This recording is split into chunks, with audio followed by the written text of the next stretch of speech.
Well, good morning. Pastor Russell here today, praising the good Lord for His mercy and grace today and for all He has done. You know, I have so much to be thankful for today. He has helped me and my wife and my family in a lot of times, and when things didn't look good, things didn't look promising, and all of a sudden God would move, or God would send somebody by with an encouraging word, or maybe somebody to help us to meet our need. And time and time again, I can talk about the times that it didn't start out good, but it was taken care of. And I tell you what, it's just awesome to serve the God that we serve. I want to talk about Philippians chapter 4 this morning and verse 4. Philippians chapter 4, verse 4. It says, "Rejoice in the Lord always, and again I say, rejoice." Paul was writing to the Philippians. The church was facing opposition from within the church and also from without the church. And yet Paul is writing a letter to them of not woe is me, but about joy, and telling the Philippians to rejoice, that they've got people coming against them. And from our perspective, you know, when we're sitting down and thinking about it, it doesn't make any sense to rejoice in the moment of trials and troubles and heartaches. But yet the path to joy is actually when we choose to rejoice. When we begin to rejoice, our joy in the Lord and our joy becomes our strength, and we begin to feel a lot better. So Paul tells them, rejoice in the Lord always. And we need to realize that, folks. If we will rejoice in the Lord, things don't look as bad as we think they do.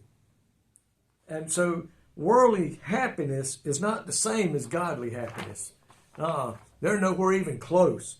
Godly happiness is called joy. And the Bible talks about joy being our strength and helps us to stand in the moments of troubles and trials. The word joy is a celebration term. And that's what we need to do. Paul is calling for a celebration. You know, doing these devotions now for over 5 years, not everybody has accepted them.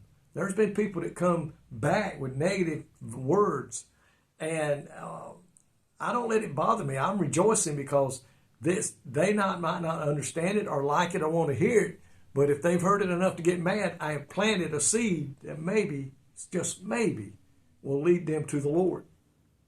The difference between joy and secular happiness is the latter is depending on what happens. Our happiness is circumstantially driven. And that's what happens when we let our happiness is controlled by what goes on around us. So if things are starting to go up in an upward direction, we feel up.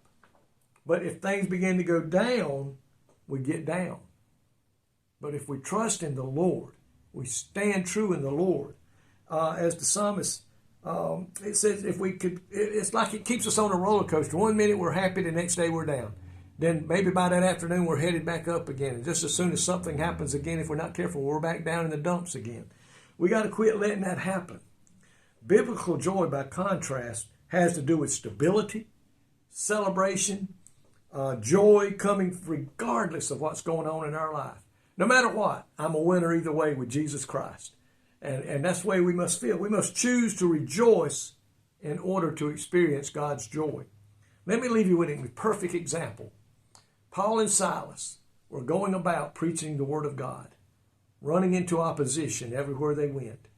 And this time, they ran into opposition, according to the Word of God. They were beaten. Then they were thrown in jail. They're chained to the wall, no doubt, maybe even chained to a Roman guard. And they could have sat there and just cried all night long, woe is me, woe is me. But the Bible tells us they began to sing and praise the Lord. They said, we're not going to let this rob our joy that we have from knowing Jesus Christ.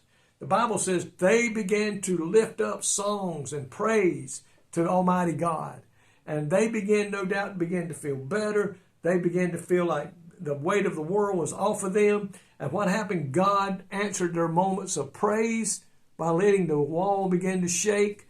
The chains began to fall off, and they were delivered.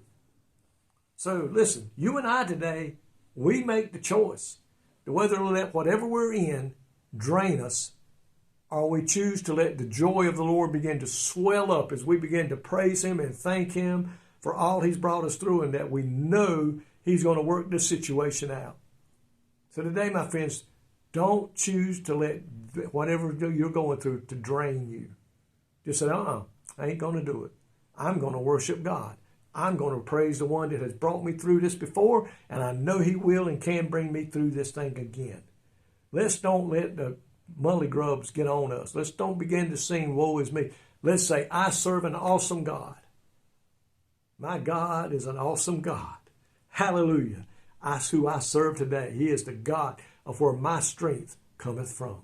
Lord, thank you today for your promise to always be with us, never leave us, always be that deliverer, and knowing that you're going to take care of us no matter what. I praise you today for that, Lord. In Jesus' name, amen. God bless you is my prayer today.